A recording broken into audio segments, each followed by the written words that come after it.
The echo of a rockfall somewhere deep in the earth was the last sound Clara Everett heard before darkness consumed her world.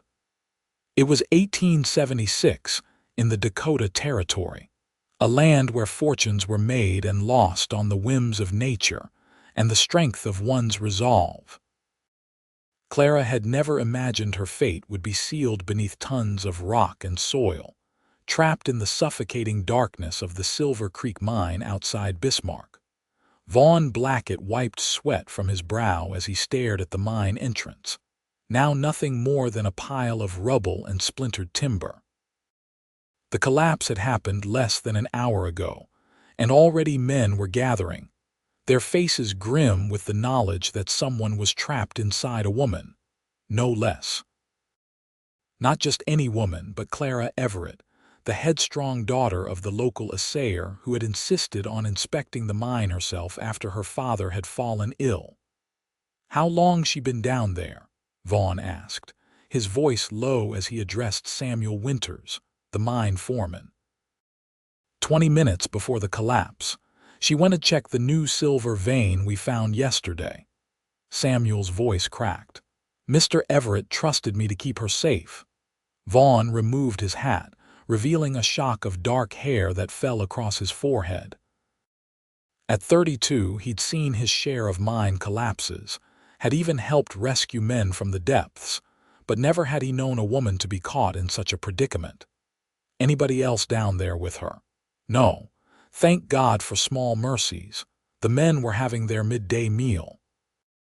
Vaughn nodded, surveying the damage. The entrance was completely blocked, but there was another way in an air shaft about a quarter-mile away. It would be tight, possibly dangerous, but it might lead to Clara if she was still alive. "I'm going in after her," he announced, already removing his coat. "That's suicide, Blackett," Samuel protested. "We need to wait for proper equipment, shore up the entrance. By then she'll be dead if she ain't already." Vaughn's blue eyes flashed with determination. "Get me a lantern, some rope, and a pickaxe. I'll go through the air shaft." As the men scrambled to gather the requested items, Vaughn thought about Clara Everett. He'd seen her around town. Of course everyone had. She was a sight to behold, with her fiery copper hair and emerald eyes that seemed to challenge anyone who dared suggest she couldn't do something because she was a woman.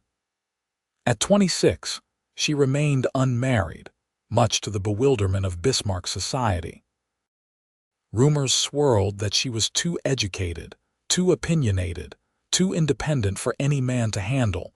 Vaughn had admired her from afar, never finding the courage to approach her directly. Now she was buried alive, and he might be the only chance she had. "Here," Samuel handed him the equipment. "The air shaft is over that ridge. It's narrow, but you should fit.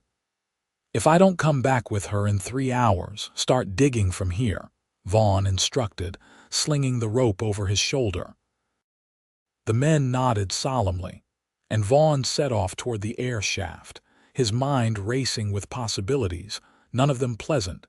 Deep within the mine, Clara struggled to stay conscious. The air was thick with dust, and each breath felt like inhaling fire. She had been examining a promising vein of silver when she heard the first ominous creak. Years of living in mining country had taught her what that sound meant, and she'd immediately tried to make for the exit. But she hadn't been fast enough. Now she lay pinned beneath a fallen support beam, her leg trapped but miraculously not crushed. The lantern she'd been carrying had shattered in the collapse, leaving her in complete darkness. "Help," she called out, knowing it was futile. The miners would be eating their lunch above ground. No one would hear her. No one would know where to look. Clara tried to shift her position, but pain shot through her leg, causing her to cry out. She forced herself to remain calm, to think rationally. Panic would only consume precious oxygen. She had to conserve her energy and wait for rescue, if one was coming at all. The air shaft was exactly where Samuel had said it would be, a narrow opening in the ground, reinforced with timber, and just wide enough for a man to fit through. Vaughn secured the rope to a sturdy tree and tested its strength before beginning his descent. The shaft was dark and claustrophobic, the walls pressing in on all sides as he lowered himself inch by inch. His lantern cast eerie shadows on the rough-hewn rock, and the air grew thicker the further down he went. After what seemed like an eternity, his boots touched solid ground. He found himself in a narrow tunnel, one of the mine's many veins that branched off from the main shaft. He had no idea which direction Clara might be in, but he knew the general layout of the mine from previous visits. "Clara," he called out, his voice echoing off the stone walls. "Clara Everett, can you hear me?" He waited, listening intently for any sound that might guide him. For a moment there was nothing but the distant drip of water and the creak of settling earth. Then, faintly, he heard a woman's voice. "Help, I'm here." Vaughn's heart leaped. She was alive. He moved quickly in the direction of her voice, careful to watch for unstable ground or loose rock that might trigger another collapse. "Keep talking," he shouted. "I'm coming for you." Clara couldn't believe her ears when she heard a voice calling her name. Someone had come for her. Someone knew she was trapped. "Over here," she called back, her voice hoarse from the dust. "I'm pinned under a beam." She strained her eyes in the darkness, searching for any sign of light. Then she saw a faint glow growing stronger as it approached. Relief washed over her, followed quickly by confusion. That wasn't the sound of a rescue party. It was a single set of footsteps. The light drew closer until it illuminated a face Clara recognized: Vaughn Blackett, the cowboy who occasionally worked with the cattle drives that passed through Bismarck. She had seen him around town, had even exchanged pleasantries with him at the general store, but they were hardly more than acquaintances.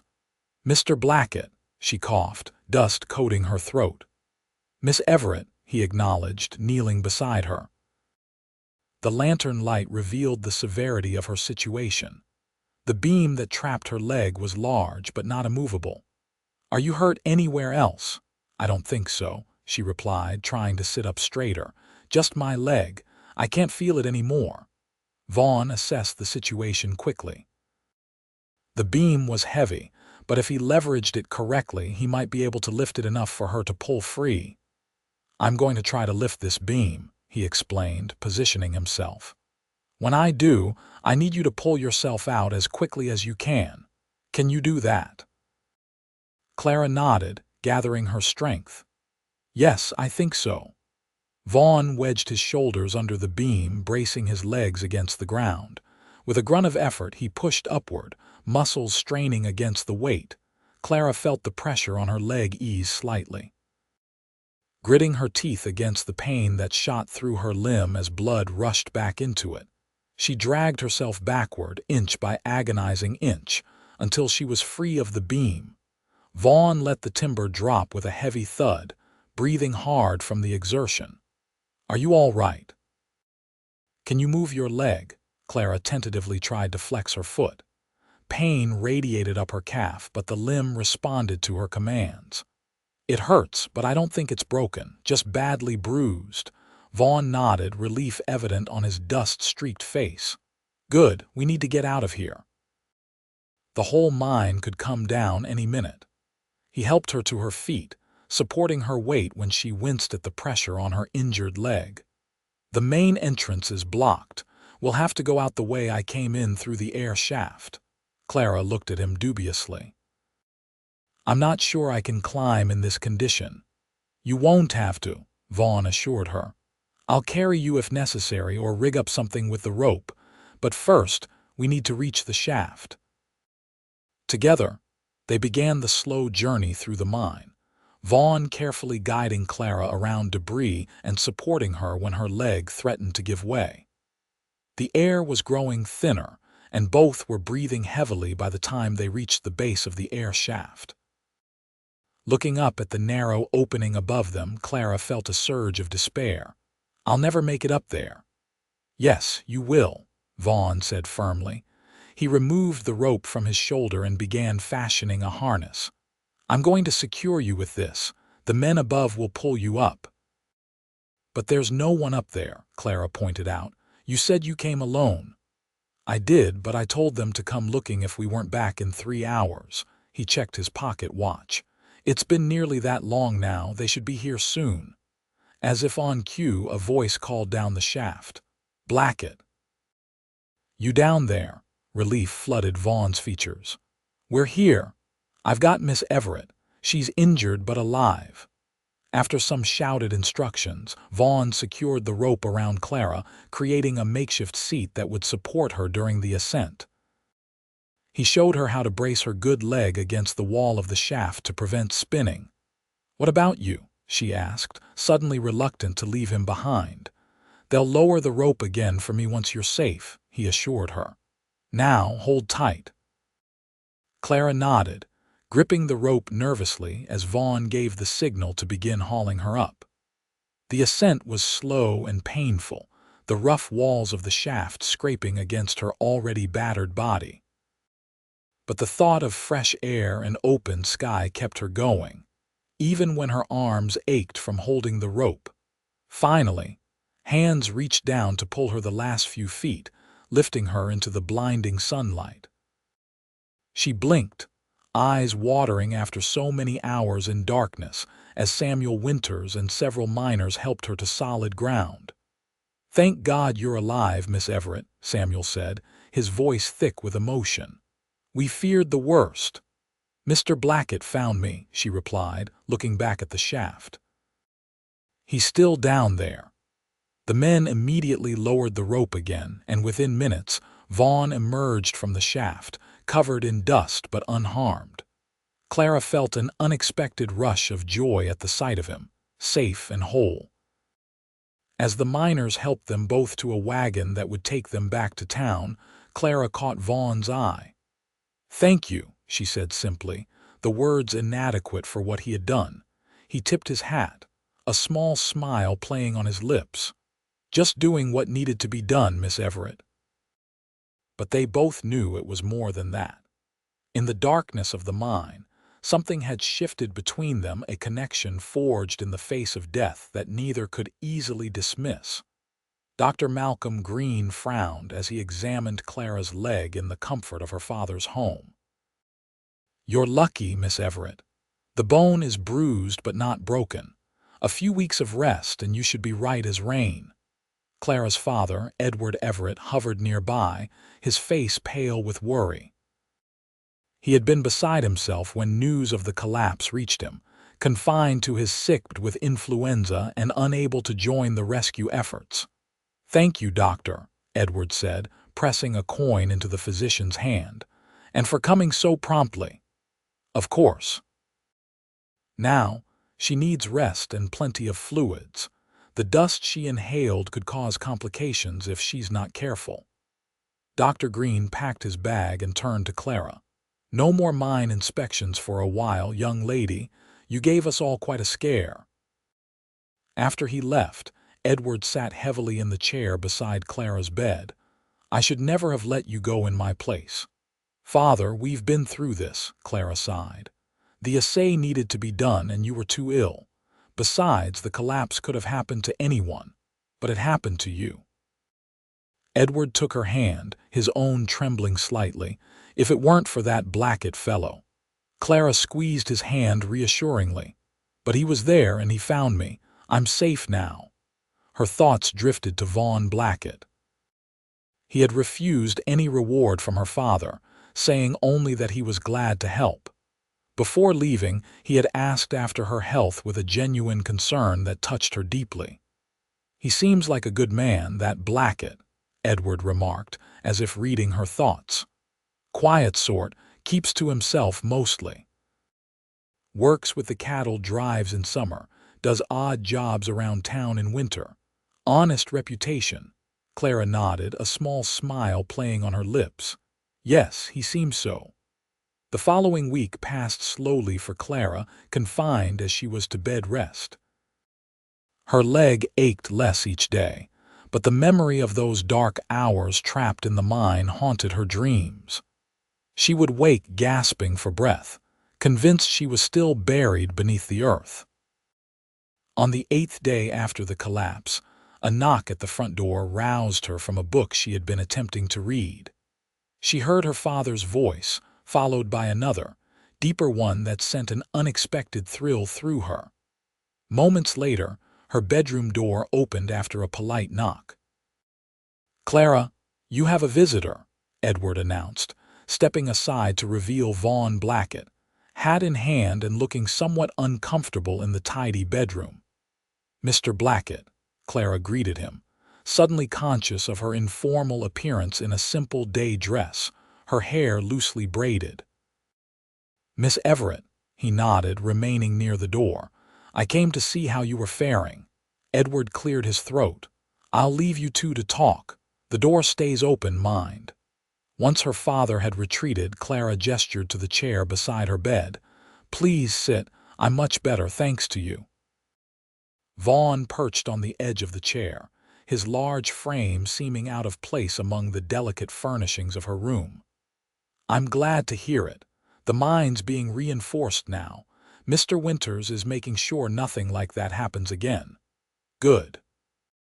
Clara studied him openly, noting details she had missed in the darkness of the mine: the tiny scar above his right eyebrow, the way his eyes crinkled slightly at the corners, the strength evident in his sun-bronzed forearms. "I brought you something," he said suddenly, reaching into his pocket. He withdrew a small object and placed it in her palm. Clara examined it curiously. It was a rough piece of silver ore, polished on one side to reveal the gleaming metal within. "It's from the vein you were inspecting when the collapse happened," Vaughn explained. "They found it while clearing the debris. Thought you might like to have it, considering what you went through to find it." The thoughtfulness of the gesture caught Clara off guard. "Thank you," she said softly, running her thumb over the smooth surface. "It's beautiful."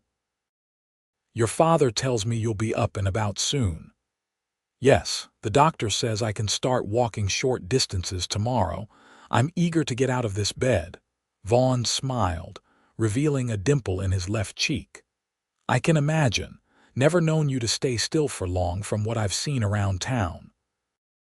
Clara laughed, surprised that he had noticed her at all before the accident. "You've been watching me, Mr. Blackett." A faint blush colored his cheeks. "Hard not to notice the only woman in Bismarck who wears trousers and rides astride." "Ah, so you disapprove like everyone else," Clara said, her tone cooling slightly. "Not at all," Vaughn replied quickly. "I admire it, actually. Takes courage to do what you think is right, especially when others don't understand." Clara regarded him with new interest. "Most men in Bismarck found her behavior scandalous, her independence threatening." "That's an unusual view for a man to take," Vaughn shrugged. "I was raised by my grandmother after my parents died. She ran our farm alone for 20 years. Taught me that a woman can do anything a man can, sometimes better." "She sounds remarkable." "She was." A shadow passed over his face. "She passed 3 years ago. That's when I left Kansas and came north." Clara found herself wanting to know more about this man who had saved her life, who looked at her not with disapproval but with respect. "Will you stay for supper, Mr. Blackett? My father would be pleased to have you, and our cook makes an excellent beef stew." Vaughn hesitated only briefly before nodding. "I'd be honored, Miss Everett, and please call me Vaughn. Then you must call me Clara." It was the beginning of a friendship that would grow over the following weeks as Clara recovered her strength. Vaughn visited regularly, often bringing small gifts: wildflowers from the prairie, a book he thought she might enjoy, fresh eggs from a farmer he knew. Each visit revealed more of the man behind the quiet exterior, and Clara found herself increasingly drawn to his gentle strength and thoughtful nature. By the time summer arrived, Clara was fully recovered and back to her usual activities. including helping her father with his assaying business. She had not returned to the mine, though not from fear, rather. She had found other interests to occupy her time, interests that often included Vaughn Blackett. On a warm July evening, they sat on the porch of the Everett home, watching the sunset paint the sky in shades of gold and crimson. Edward had retired early, leaving them to enjoy the cooler evening air alone. "I'm leaving with the cattle drive next week," Vaughn said, breaking a comfortable silence. "Heading down to Cheyenne. Should be gone about a month." Clara felt a pang of disappointment. Their daily conversations had become something she looked forward to, a bright spot in the routine of small-town life. "I'll miss our talks." Vaughn turned to look at her, his expression serious. "Clara, I've been meaning to ask you something." Her heart quickened at his tone. "Yes." "When I get back, would you consider allowing me to court you properly? With your father's permission, of course." The question was not entirely unexpected, yet it still caused a flutter of excitement in Clara's chest. Over the past weeks, their friendship had deepened into something more, though neither had spoken of it directly until now. "I would like that very much, Vaughn," she replied, meeting his gaze steadily. His face broke into a wide smile, the kind that transformed his usually solemn features and made him appear years younger. "I was hoping you'd say that." Impulsively, Clara reached out and took his hand, her smaller fingers intertwining with his calloused ones. "Be careful on the trail. Come back safely." "I will," he promised, his thumb gently stroking the back of her hand. "Nothing could keep me away." As twilight deepened around them, they sat hand in hand, content in the knowledge that their future held the promise of something wonderful, a love born in darkness, but destined to flourish in the light. The month that Vaughn was gone seemed interminable to Clara. She threw herself into work, helping her father with increasingly complex assays as mining operations expanded around Bismarck. The Dakota Territory was growing rapidly, with the recent discovery of gold in the Black Hills drawing fortune seekers from across the nation. Edward Everett noticed his daughter's distraction, and the way she brightened whenever the mail arrived, hoping for a letter from the trail. When one finally came, carried by a rider who had split off from the main drive, Clara read it privately in her room, treasuring Vaughn's simply worded but heartfelt expressions of affection. "You're quite taken with that young man, aren't you?" Edward observed one evening as they sat in the parlor, Clara's eyes straying once again to the calendar where she had been marking off days until Vaughn's expected return. "I am," she admitted, seeing no reason to deny what had become obvious to everyone in town. "He's different, Father. He sees me as I am and values it, rather than trying to change me." Edward nodded thoughtfully. "That's rare, especially out here where traditional ways still hold such sway." He set aside his newspaper. "You know I only want your happiness, Clara. If Blackett is the man who can provide it, you'll have my blessing." Clara crossed the room to embrace her father, grateful for his understanding. At 60, Edward was more progressive than most men his age, having raised Clara alone after her mother died in childbirth. He had educated her as he would have a son, teaching her the assaying business and encouraging her independent spirit. "Thank you, Father. That means more than I can say." August brought sweltering heat to the Dakota Territory, the sun baking the earth until it cracked beneath the relentless assault. Clara had taken to rising before dawn to complete her outdoor tasks before the worst of the heat set in. It was during one such early morning, as she fetched water from the town pump, that she heard the distant sound of cattle and men's shouts. The drive was returning. Clara hurried home to change into a fresh dress, her heart pounding with anticipation. She chose a pale blue cotton that complemented her eyes, pinning her copper hair up in a more formal style than her usual practical braid. "My, don't you look lovely," Edward commented when she emerged from her room. "I take it our wandering cowboy has returned." Clara blushed, adjusting the lace at her collar. "The herd is coming in. I thought I might go down to the stockyards to observe the proceedings." Edward chuckled at her transparent excuse. "Of course, purely professional interest, I'm sure." He waved her toward the door. "Go on, then. Don't keep the poor man waiting any longer than necessary." The stockyards on the edge of town were bustling with activity when Clara arrived. Cowboys moved among the cattle, directing them into pens while buyers and sellers haggled over prices. Dust hung in the air, caught in the slanting morning light, giving the scene a golden haze. Clara scanned the crowd, searching for Vaughn's familiar figure. She finally spotted him near the counting house, deep in conversation with the yard master. He looked thinner than when he'd left, his skin darkened by weeks in the sun, his clothes trail worn and dusty. To Clara, he had never looked more handsome.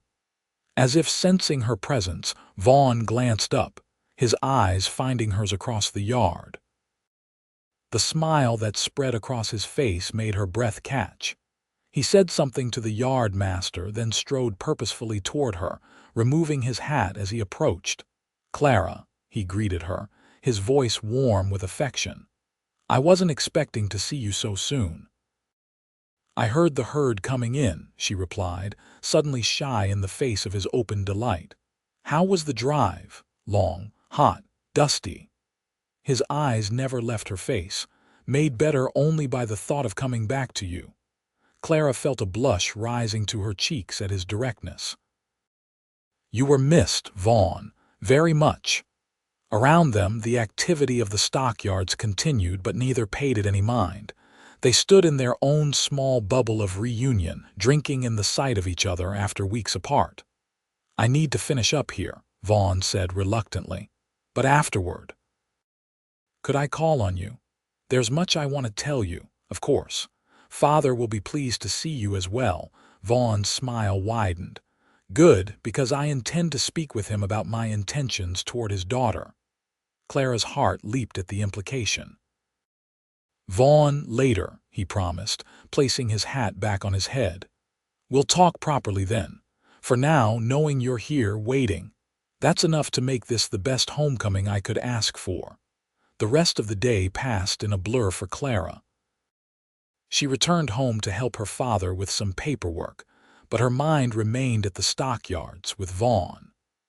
When a knock finally came at the door that evening, she had to restrain herself from rushing to answer it.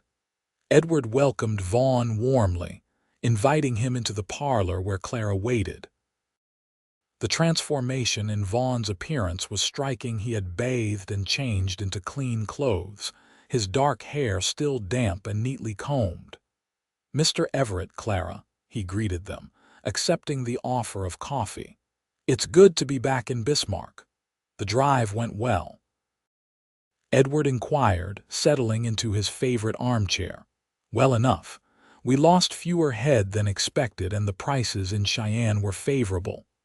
Vaughn took a seat on the sofa, a respectful distance from Clara. "I've set aside a good portion of my earnings, planning for the future." Edward nodded approvingly. "Always wise. And what does that future hold for you, young man?" Vaughn's expression grew serious. "That's partly why I wanted to speak with you, sir. With your permission, I'd like to court your daughter formally." Though they had discussed this possibility before he left, hearing Vaughn state his intentions so clearly sent a thrill through Clara. She looked to her father, who was regarding Vaughn thoughtfully. "My daughter is very precious to me, Mr. Blackett," Edward began. "She's also her own woman, with a mind sharper than most men I know. What are your thoughts on that?"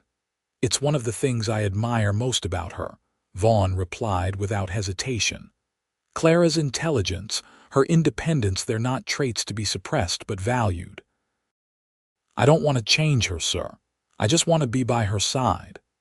Clara felt tears prick at her eyes at the sincerity in his voice.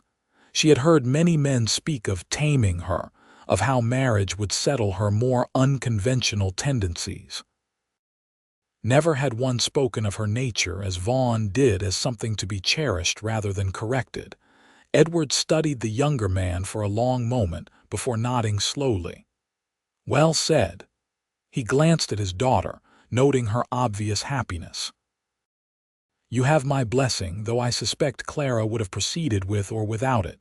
Clara laughed softly. "Perhaps, but it means a great deal to have it nonetheless."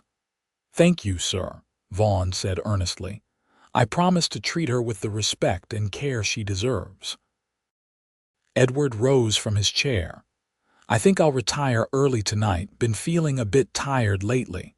He gave Clara a meaningful look. "Don't stay up too late, you two." Once her father had left the room, Clara moved closer to Vaughn on the sofa. "That went well, I think." "Better than I hoped," he agreed, taking her hand in his. "I've thought about this moment every night on the trail, Clara, about coming back to you, about starting something real between us." "Tell me about the drive," she urged, eager to hear about his experiences. "What was Cheyenne like?" Vaughn described the journey in vivid detail, the endless days of dust and sun, the nights spent watching over the herd, the camaraderie among the cowboys, and the bustling frontier town of Cheyenne, with its mix of refined society and rough-edged frontier life. "But nothing compared to coming home," he concluded. "To seeing you standing there at the stockyards, looking prettier than any woman has a right to." Clara laughed. "I'm sure I was a sight, all flushed from hurrying down there at the crack of dawn." "You were perfect," Vaughn insisted, his expression growing serious again. He reached into his pocket and withdrew a small package wrapped in brown paper. "I brought you something from Cheyenne." Clara accepted the gift curiously, unwrapping it to reveal a delicate silver hairpin topped with a small, perfectly carved rose. "Oh, Vaughn, it's beautiful. The silversmith there is known for his work," I thought. "Well, silver seemed fitting, considering how we met." His fingers brushed against hers as she held the pin. "I know it's not much, it's perfect," Clara interrupted, leaning forward to kiss his cheek impulsively. "Thank you." Vaughn's eyes widened at the unexpected gesture, and for a moment they sat in charged silence, faces inches apart. Slowly, giving her every opportunity to pull away, he leaned closer until his lips met hers in a gentle kiss. It was Clara's first kiss, sweet and brief, but it left her breathless nonetheless. When Vaughn pulled back, his expression was one of wonder and tenderness that made her heart swell. "I should go," he said softly, though he made no move to release her hand. "It's getting late, and your father's trust is something I aim to keep." Clara nodded, reluctantly letting go of his hand. "When will I see you again?" "Tomorrow. I could take you for a drive along the river if you'd like." "I'd like that very much." As summer faded into autumn, Clara and Vaughn's courtship blossomed. They spent every available moment together, riding across the prairie, attending church socials, or simply sitting on the Everett porch talking until the stars emerged overhead. Vaughn had secured steady work managing a small ranch just outside Bismarck, a position that offered stability and the promise of advancement. He spoke often of his dreams for the future, a place of his own someday, land where he could raise cattle and horses. "And where do I fit into these plans?" Clara asked one crisp October afternoon as they walked along the Missouri River, the trees around them ablaze with autumn colors. Vaughn stopped walking, turning to face her with an expression of surprise. "At the center of them, of course. I thought that was understood." "Is it?" Clara persisted. "Because you speak of your ranch, your cattle, but never of us, of what we might build together." Understanding dawned on Vaughn's face. "Clara Everett, are you asking me to propose to you?" A blush colored her cheeks, but she held his gaze. "Perhaps I am. Is that too forward of me?" Vaughn laughed, a rich, warm sound that resonated through the quiet woods. Forward, maybe, but it's exactly the sort of thing I love about you. He took both her hands in his. I was planning to ask at Christmas, had a whole speech prepared and everything. Oh, Clara bit her lip. I've ruined your surprise. Not at all, Vaughn assured her, his expression growing serious. You've just given me permission to do what I've wanted to since the day I pulled you from that mine. To Clara's astonishment, he dropped to one knee before her, still holding her hands. Clara Everett, you are the most remarkable woman I've ever known. Brave, brilliant, and beautiful in ways that take my breath away. I want nothing more than to spend my life with you, to build something together that's as extraordinary as you are. His voice grew husky with emotion. Will you marry me? Tears filled Clara's eyes, spilling onto her cheeks despite her best efforts to contain them. Yes, she whispered, then louder. Yes, Vaughn, I will marry you. He rose to his feet and gathered her in his arms, lifting her off the ground in his exuberance. Clara laughed through her tears as he spun her around, the fallen leaves swirling around their feet. When he set her down, Vaughn reached into his pocket. I don't have a proper ring yet, that was part of the Christmas plan, but I want you to have this for now. He pressed something into her palm. Clara opened her hand to find a small, polished silver nugget hanging from a simple chain. Is this? From the mine, yes. I had it made into a pendant. Vaughn's expression grew tender. It's a reminder of where we began and that even in the darkest places, something beautiful can be found. Clara turned so he could fasten the chain around her neck, the silver nugget resting just below her collarbone. It's perfect, she said softly, touching the cool metal. And I'll treasure it always. They walked back to town hand in hand, making plans and dreaming aloud of their future together. Neither could have imagined, when Clara entered the Silver Creek mine that fateful day, that disaster would lead to such happiness. News of their engagement spread quickly through Bismarck, met with a mixture of congratulations and surprise. Many had assumed Clara would remain unmarried, her independent spirit too strong to be contained by matrimony. Others had long suspected that Vaughn's frequent visits to the Everett home signified more than mere friendship. Edward was unreservedly delighted. I couldn't have chosen better for you myself, he told Clara as they celebrated with a special supper that evening.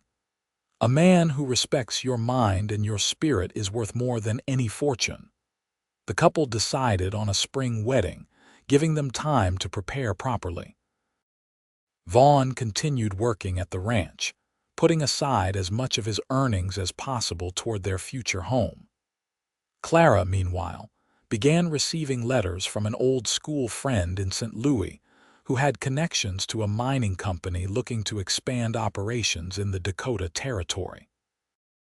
They're interested in having someone with assaying experience oversee their laboratory, she explained to Vaughn one evening in late November as they sat before the fire in the Everett parlor. They specifically mentioned that my reputation has reached them. Vaughn looked up from the book he'd been reading. That's remarkable, Clara. Would you consider it? That's what I wanted to discuss with you. She hesitated, uncertain how he would respond. It would mean remaining involved in the mining business, but in a safer capacity. A proper laboratory, testing samples rather than entering the mines myself. It sounds perfect for you, Vaughn said, his tone encouraging. Your knowledge is too valuable to go unused. Clara studied his face, searching for any sign of reluctance. Some men wouldn't want their wives to work, especially after they have children. I'm not some men, Vaughn reminded her gently. And you're not just any woman. If this is something you want, I support it completely. Relief and gratitude washed over Clara. Despite his consistent respect for her independence, part of her had feared marriage might change that. Thank you, she said softly. It would mean a great deal to me to continue my work. Then you should write to your friend and express your interest. Vaughn set aside his book and moved to sit beside her on the sofa. Our life together should enhance who we are, not diminish it. Clara leaned against him, marveling at her fortune in finding a man whose vision for their future aligned so perfectly with her own. I love you, Vaughn Blackett. And I love you, Clara Everett, he replied, pressing a kiss to her temple. Soon to be Clara Blackett, if I'm not mistaken. Indeed. She smiled at the thought of her new name, not as a replacement for her identity, but as an addition to it, a symbol of the life they would build together. Winter descended on Bismarck with a vengeance that year, bringing bitter cold and heavy snow that isolated the town for weeks at a time. Vaughn moved from his rented room above the livery stable to a small cabin on the ranch property, closer to the animals that needed constant care during the harsh weather. Despite the difficult conditions, he made the journey into town whenever possible to see Clara, sometimes arriving half-frozen but always with a smile on his face and small treasures in his pockets: pine cones, interesting stones, once even a perfect bird's nest fallen from a tree. You don't need to risk the weather for these, Clara chided him as she helped him warm his hands before the fire after a particularly treacherous ride. I'd brave worse to see you, he replied simply, and she knew it was true. Christmas brought a brief reprieve from the winter's fury, allowing families to gather for celebration. The Everetts invited Vaughn to join them for the holiday, and he arrived bearing gifts: a beautifully bound journal for Edward, and for Clara, the ring he had promised. It was my grandmother's, he explained as he slipped it onto her finger, a simple gold band with a small but brilliant diamond at its center. She made me promise to give it only to a woman as strong and remarkable as she was. I found her in you. Clara admired the way the ring caught the light, a tangible symbol of their commitment. It's beautiful, Vaughn. I'll wear it with pride. That night, as snow began falling once again outside the windows, the three of them sat before the fire, sharing stories and making plans for the spring wedding.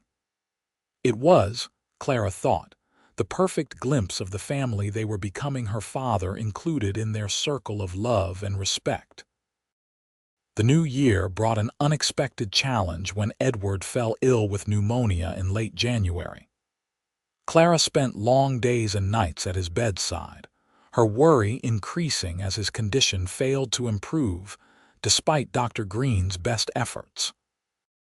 Vaughn rode into town daily, bringing supplies and offering support, often sitting with Edward so Clara could rest.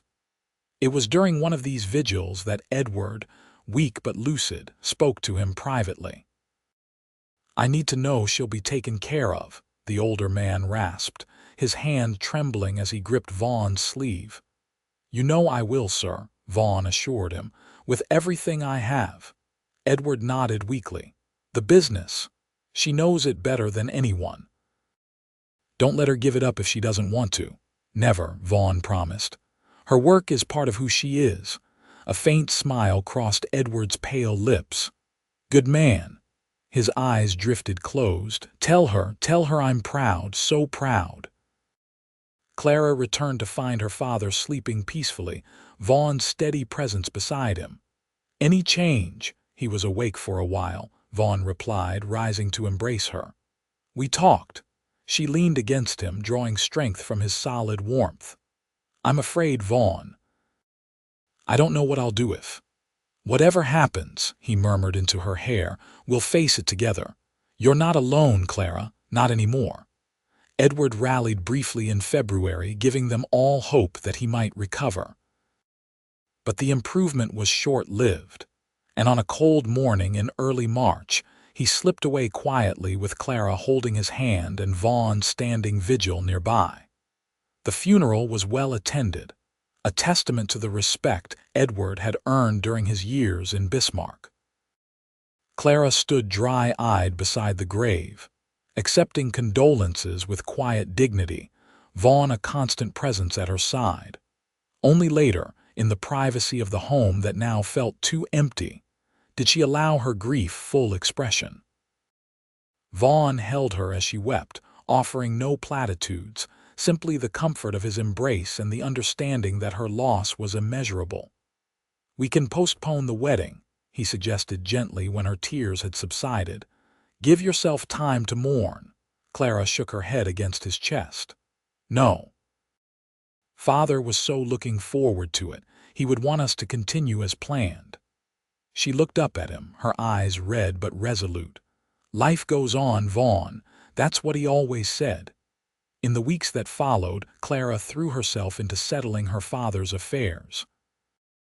The assaying business had been profitable, leaving her financially secure, but it also presented a challenge whether to continue it herself or sell to one of the several interested parties. The decision became clearer when a letter arrived from her friend in St. Louis, confirming that the mining company was indeed interested in establishing a laboratory in Bismarck, with Clara at its helm. "It's perfect timing," she told Vaughn as they discussed the opportunity. "I can sell Father's equipment to the company but maintain the business relationships he established, and with their backing, I could expand the services offered." Vaughn listened thoughtfully as she outlined her vision. "It sounds ideal. And with the ranch only a few miles outside town, we could easily make it work." "Are you sure?" Clara searched his face. "It would mean I'd be in town most days, not at home." "Home is wherever we both are at the end of the day," Vaughn said simply. "Besides, I'll be busy with the ranch, especially once we start expanding the herd." Their wedding day dawned clear and mild in early May, the prairie awakening with green grass and wildflowers after the long winter. The ceremony was held in Bismarck's small church, filled with friends and well-wishers. Clara wore a gown of ivory satin, simple but elegant, with the silver hairpin Vaughn had given her securing her veil. Around her neck hung the silver nugget pendant, a reminder of their beginning. As she walked down the aisle alone, Clara felt her father's absence keenly. But when she reached the altar where Vaughn waited, his face alight with love and pride, she knew with certainty that Edward would have approved wholeheartedly of the man who now took her hands in his. Their vows were traditional but spoken with genuine conviction, each word a promise they intended to keep. When the minister pronounced them husband and wife, Vaughn's kiss was tender yet passionate, a perfect balance that reflected their relationship. The celebration afterward was held at the hotel dining room, where friends and neighbors gathered to wish the couple well. As the evening wore on, Clara found herself watching Vaughn as he conversed with guests, still somewhat amazed that this good, strong man was now her husband. He caught her gaze across the room and made his way to her side, taking her hand in his. "Ready to leave, Mrs. Blackett?" The new name sent a thrill through her. "Yes, I think I am." They slipped away amid cheers and well wishes, departing in a wagon decorated with ribbons and flowers for the short journey to the ranch that would now be their home. Vaughn had spent the past weeks preparing the cabin, expanding it from its humble beginnings into a comfortable home with separate rooms and new furniture. When they arrived, he surprised Clara by lifting her into his arms to carry her across the threshold. "Welcome home," he murmured, setting her gently on her feet in the main room, where a fire crackled welcomingly in the hearth. Clara looked around, taking in the care with which he had prepared the space-fresh curtains at the windows, a bookshelf filled with her favorite volumes, even a small desk where she could work on assaying records if needed. "It's perfect," she said softly, turning to face him. "All of it." In the flickering firelight, they came together as husband and wife, their passion tempered with tenderness, each discovery a delight. Later, lying in his arms beneath a quilt Clara had brought from her childhood home, She felt a sense of peace and rightness that transcended even her grief for her father. "What are you thinking?" Vaughn asked, his fingers tracing gentle patterns on her bare shoulder. "That I'm exactly where I'm meant to be," Clara replied, nestling closer against him. "With you." The years that followed brought both challenges and joys as Clara and Vaughn built their life together. The mining laboratory proved successful, earning Clara a reputation that extended well beyond the Dakota Territory. Vaughn expanded the ranch operations, breeding horses alongside the cattle and experimenting with crops that could withstand the harsh northern climate. Their home grew as well, with additional rooms added as their family increased. Their first child, a son they named Edward after Clara's father, arrived just over a year after their wedding, a sturdy boy with Vaughn's dark hair and Clara's green eyes. 2 years later came their daughter, Victoria, as fiery and determined as her mother from her first breath. A second son, James, completed their family 3 years after that, a thoughtful child who seemed to absorb the world around him with quiet intensity. Through it all, Clara and Vaughn maintained the partnership that had begun in the darkness of a collapsed mine, equal in respect, unwavering in support, and growing deeper in love with each passing season. On the 10th anniversary of the mine collapse, Vaughn surprised Clara by suggesting a ride to Silver Creek, now abandoned as newer, more profitable mines had opened elsewhere. "Are you sure?" Clara asked, uncertain about revisiting the site of her near-death experience. "It might not be safe." "It's been properly closed now," Vaughn assured her. "I checked. I thought, well, it's an important place for us in its way." Clara understood his sentiment.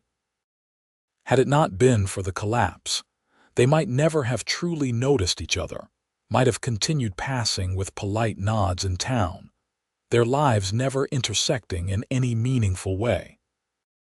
They rode out on a perfect spring morning, much like the day he had rescued her, leaving the children in the care of their capable housekeeper. The old mine site was overgrown now, nature reclaiming what man had abandoned. Only a few weathered timbers and the sealed entrance remained visible.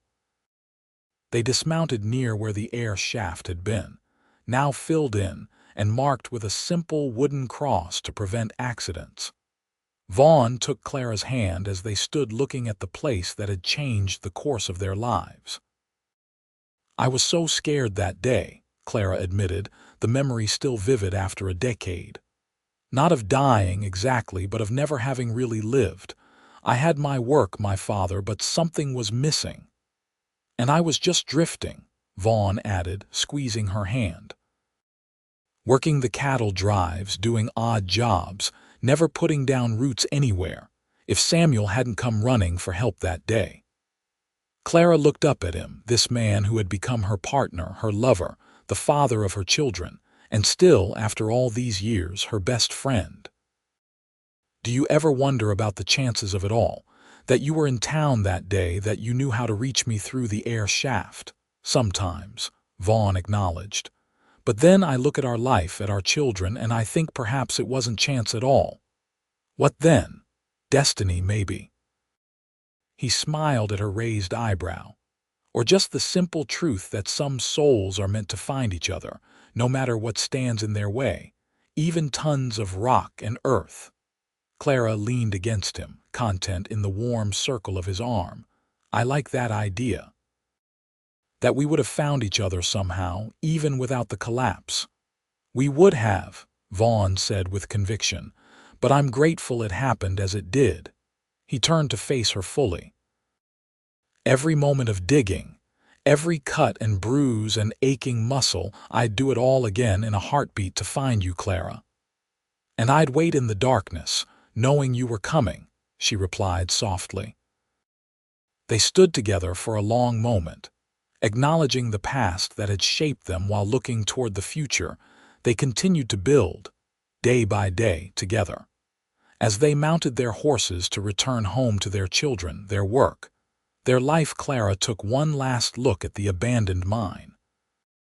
What had once been a place of fear and pain now seemed almost blessed in her memory, the beginning of a journey that had brought her more joy than she could have imagined.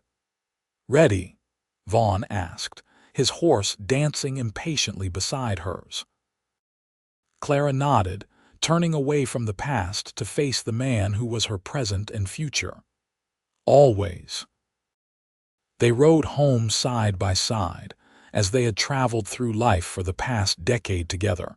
Equal, their love a beacon that had guided them from darkness into light, a treasure more precious than any silver vein hidden in the earth. And in the years that followed, as their children grew and their ranch prospered, Clara and Vaughn often recounted the story of the mine collapse not as a tale of disaster narrowly averted, but as the miraculous beginning of a love that had been worth every moment of darkness, every ounce of effort, every beat of their steadfast hearts. For in finding each other, they had discovered the greatest fortune of all, a love that, like the finest silver, only grew more precious with time, burnished by the challenges they faced and the joys they shared, a legacy that would endure long after the last trace of the Silver Creek mine had vanished from the Dakota Prairie.